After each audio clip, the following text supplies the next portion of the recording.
Hello everyone, welcome you all to study funda. आज का हमारा ऐसे राइटिंग का टॉपिक है ग्लोबलाइजेशन के ऊपर। कोविड के बाद से ग्लोबलाइजेशन के ऊपर एक इंस्टेंट क्वेश्चन बहुत बार डेवलप हुआ है because of rising inequality and unemployment issues. तो आज हम इसलिए ग्लोबलाइजेशन के ऊपर डिस्कस करेंगे। फर्स्ट ऑफ ऑल, आप एक चीज़ को ध्यान में रखिए, जो हम आपको क्वेश्चंस प्रोवाइड करवाते हैं, चाहे वो आर्ग्यूमेंट के हो टॉपिक, या रिपोर्ट राइटिंग की टॉपिक हो, या एसेट राइटिंग की टॉपिक हो, हम ये नहीं कह रहे कि 100% इन्हीं में से आएगा।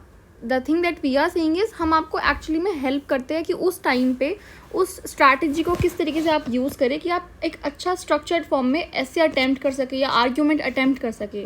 कोई प्रिडिक्ट नहीं कर सकता है कि यूपीएससी में क्या आएगा और कब आने वाला है, कौन से क्वेश्चन बहुत ज़्यादा आएंगे। बट हाँ, अगर आप डेली प्रैक्टिस करोगे और आपको लिखने का तरीका पता चल जाएगा तो आपको हेल्प मिलेगी कि टॉपिक को डिसाइफर कैसे करना है एक्चुअली में, तो आपके ऐसे का स्ट्रक्चर कैसा होना चाहिए। हम आपको उस चीज़ में हेल्प करते हैं, हम आपको प्रैक्टिस करने में हेल्प कर रहे हैं। तो आप बीच बीच में जो कमेंट आते हैं कि ये टॉपिक आएगा नहीं आएगा, इस पॉइंट को समझिए। आपको हम हेल्प कर रहे हैं कंटेंट डेवलप करने में और प्रैक्टिस फॉर्मेशन में हेल्प कर रहे हैं। चलिए स्टार्ट करते हैं। आज के टॉपिक को ग्लोबलाइजेशन का है। सबसे पहले हम इसको स्ट्रक्चर बनाते हैं, इसका स्ट्रक्चर कैसा होगा। हमें ग्लोबलाइजेशन के ऊपर सबसे इम्पॉर्टेंट है, इसमें बोला है नेगेटिव ट्रेड्स के बारे में बताना है। तो मैक्सिमम जो इसमें बात होगी वो नेगेटिव ट्रेड्स के ऊपर होगी। जैसे हम इसमें पॉजिटिव का ट्रेड हम कंक्लूजन में कर देंगे, लेकिन जो मैक्सिमम बॉडी स्ट्रक्चर रहेगा हमारा वो नेगेटिव ट्रेड्स के ऊपर रहेगा। आप ग्लोबलाइजेशन को इंट्रोडक्शन के थ्रू स्टार्ट करवा सकते हैं, या फिर आप जैसे अलग तरीके से हम करते हैं, हम पास्ट का रेफरेंस देते हैं या इकॉनमी का रेफरेंस देते हैं, आप उस तरीके से चाहे तो उस तरीके से भी कर सकते हैं। तो हम स्टार्ट करेंगे ग्लोबलाइजेशन के स्ट्रक्चर से। अगर हम नेगेटिव ट्रेड्स देखें इसके, तो 2-3 नेगेटिव ट्रेड है। इनइक्वालिटी बढ़ रही है, ये आप सबको पता है, बिटवीन रिच एंड पुअर, और दूसरा among countries also. Developed and developing countries के बीच में बहुत ज़्यादा एक इनइक्वालिटी देखने के लिए मिल रही है। दूसरा पॉइंट है सोसाइटी में चेंज आ रहा है। आप एक तरीके से देख सकते हैं, इन्वायरमेंट का आप लिख सकते हैं, इसमें इन्वायरमेंटल डिग्रेडेशन हो रहा है क्योंकि बहुत ज़्यादा कंज्यूमरिज्म बढ़ रहा है। दूसरा ये कि सोसाइटल वैल्यूज़ चेंज होते जा रहे हैं। इंडिया की अगर हम बात करें तो ग्लोबलाइजेशन ने एक इंटरकनेक्टेड इस्टेब्लिश कर दी है। तो जिस वजह से जो इंडिया का सिस्टम था ना, सोसाइटल सिस्टम था, वो कहीं ना कहीं चेंज हो गया बहुत ज़्यादा। उसमें चाहे आप क्लोथिंग पैटर्न में देख लीजिए या फूड हैबिट्स में देख लीजिए, बहुत ज़्यादा हमें चेंज विटनेस हुआ है। या फिर आप कंज्यूमरिज्म जो कल्चर आ रहा है उसमें देख लीजिए। और एक हम ये भी लिख सकते हैं कि जो सोसाइटल जो पेरेंटल अपब्रिंगिंग है वो भी चेंज होती जा रही है, जैसे फैमिली सिस्टम में आ रहा है। तो ये सब डिफरेंट चीज़ें जो हमें विटनेस हो रही है। और आप तीसरा पॉइंट लिख सकते हैं इकॉनमी में, जो नेगेटिव ट्रेट है। इकॉनमी में एक्चुअली बहुत ज़्यादा इंटरकनेक्टेड हो गई है इकॉनमी। तो वर्ल्ड के एक पार्ट में अगर कुछ होता है तो उसका दूसरा इफेक्ट दूसरे पार्ट में देखने के लिए मिलता है। तो कहीं ना कहीं हमें इस तरीके से ग्लोबलाइजेशन के नेगेटिव देखने के लिए मिल रहे हैं।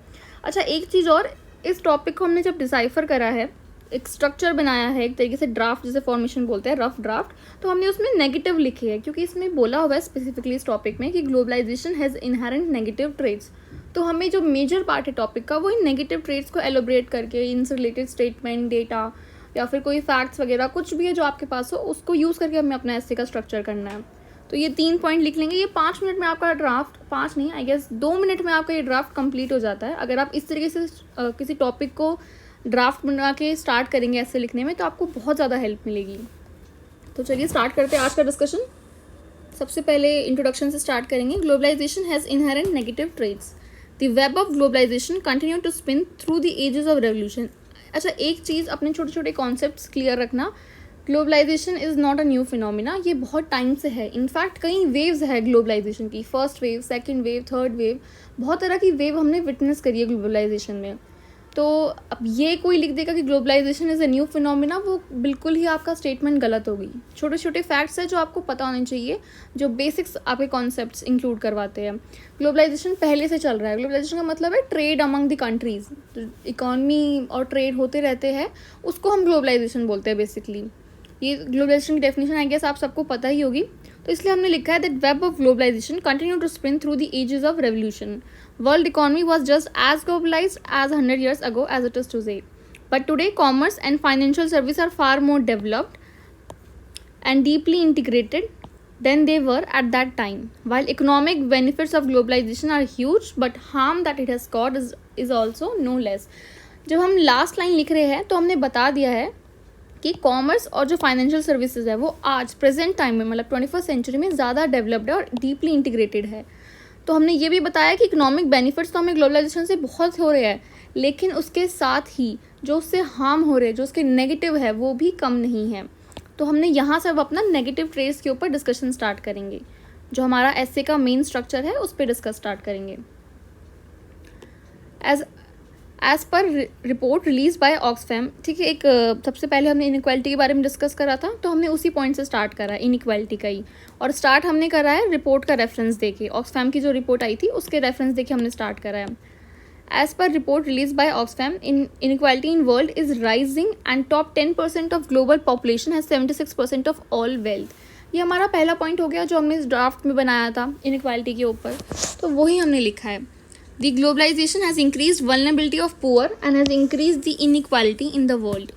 इनइक्वालिटी दो तरीके से बढ़ गई है, बिटवीन रिच एंड पुअर, और दूसरा among the countries also, developed and developing और लीस्ट डेवलप्ड कंट्रीज के बीच में. तो ये पॉइंट है. और इसी में अगर आप ऐड कर सकते हो, because I am very short of words, तो इसलिए मैंने नहीं ऐड करा है. पॉवर्टी भी हम देख रहे हैं कुछ कंट्रीज़ में तो बहुत ज़्यादा इंक्रीज़ हुई है और कुछ कंट्री में वो डिक्रीज़ हुई है. ओवरऑल पॉवर्टी एक्चुअली में डिक्रीज़ हुई है वर्ल्ड की, बट कुछ कंट्री में हम अभी भी विटनेस कर रहे हैं कि पॉवर्टी बहुत ज़्यादा लेवल पर है. तो ये भी एक पॉइंट लिख सकते हैं. सेकेंड पॉइंट हम लिखेंगे इंटीग्रेशन ऑफ वर्ल्ड इकोनॉमी. इसके ऊपर लिखा है हमने, integration of world economy has made smaller and developing economies vulnerable to perils of recession and slowdown. क्योंकि बहुत ज़्यादा इकोनॉमी इंटरडिपेंडेंट हो गई है, तो मैंने आपको बताया था कुछ एक पार्ट में कोई चीज़ होती है या कोई नेगेटिव इफेक्ट होता है या पॉजिटिव इफेक्ट होता है, तो उसका हमें एक सिनॉप्सिस तरीके से, एक इंटरकनेक्टेडनेस की वजह से हमें एक रेफरेंस देखने के लिए मिलता है दूसरे पार्ट में. जैसे हमने यहाँ पे एग्जांपल 2008 के एक जो हमारा रिसेशन आया था, सब प्राइम फाइनेंशियल क्राइसिस आए थे, हमने उसका दिया है. अगर किसी का मन हो तो वो यहाँ पे रशिया यूक्रेन के क्राइसिस का भी एग्जांपल दे सकता है. बट इकॉनमी की बात हो रही है तो जो बहुत सेटिस्फाइड वाला एग्जांपल होगा वो 2008 का recession is a very definite example here. तो आप उसको कोट कर सकते हो. अच्छा, आपको पता होगा 2008 में जब आपने कॉन्सेप्ट में पढ़ा होगा बेसिक्स के इकॉनमी में, जब 2008 में क्राइसिस आया था वो इतना ज़्यादा अफेक्ट करा था.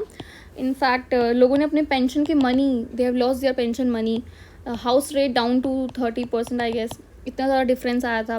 बैंक्स बिकम बैंकरप्ट, बहुत सारी जो लोगों की सेविंग थी वो भी फर्निश्ड हो गई थी.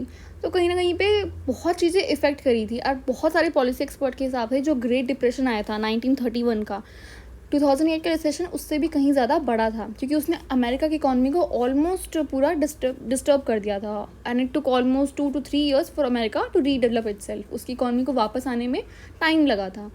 और सिर्फ अमेरिका ही नहीं, जो भी कंट्रीज़ बहुत ज़्यादा अमेरिका से डिपेंडेंट थी, बहुत ज़्यादा ट्रेड वैल्यू थी उनकी अमेरिका के साथ, तो हमने उनमें भी देखा. और सबसे ज़्यादा जिन पे अफेक्ट पड़ता है वो डेवलपिंग कंट्रीज़ पे पड़ता है. अगर इसमें इंडिया की बात करें तो इंडिया की इकॉनमी उस टाइम तक इतनी ओपन नहीं थी. इस वजह से इंडिया पे भी इसका असर देखने के लिए मिला. बहुत ज़्यादा सर्विस सेक्टर में जॉब लॉस हुए थे.